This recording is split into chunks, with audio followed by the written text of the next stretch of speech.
கோபிக்கிறதற்கு தாமதம். ஆகையால் என் பிரியமான சகோதரரே, யாவரும் கேட்கிறதற்கு தீவிரமாயும் பேசுகிறதற்கு பொறுமையாயும் கோபிக்கிறதற்கு தாமதமாயும் இருக்க கடவர்கள். ஆகையால் என் பிரியமான சகோதரரே, யாவரும் கேட்கிறதற்கு தீவிரமாயும் பேசுகிறதற்கு பொறுமையாயும் கோபிக்கிறதற்கு தாமதமாயும் இருக்க கடவர்கள். கர்த்தருடைய பிள்ளைகளாகிய நம்மிடத்தில் ஆவிக்குரிய நல்ல சுபாவங்கள் காணப்பட வேண்டும். நம்மிடத்தில் பொறுமை பூரண கிரியை நடப்பிக்க வேண்டும்.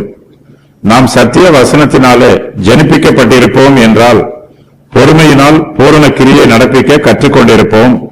தேவனுடைய வார்த்தை நமக்கு உபதேசம் பண்ணப்படும் போது அதை கேட்பதற்கு நாம் தீவிரமாய் இருக்க வேண்டும்.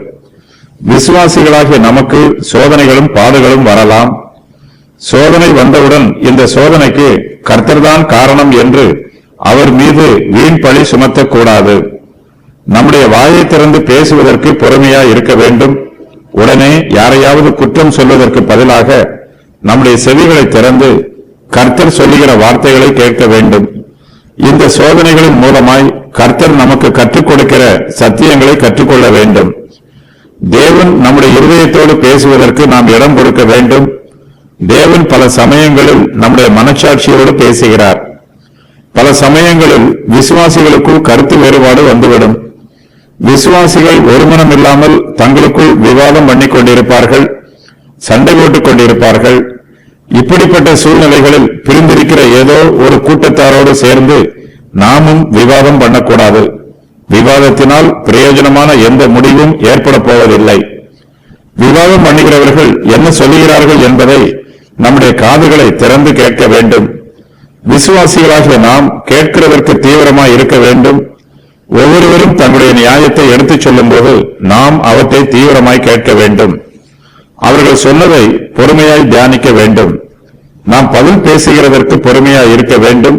அதே வேளையில் அவர்கள் சொல்லுகிற நியாயமான காரியங்களை கேட்பதற்கு தீவிரமாயும் இருக்க வேண்டும். நாம் மற்றவர்களிடத்தில் பிரதியுத்தரம் சொல்லும் போது நம்முடைய வார்த்தையில் கோபம் இருக்கக்கூடாது. நாம் பேசுவதற்கு பொறுமையாய் இருக்க வேண்டும்.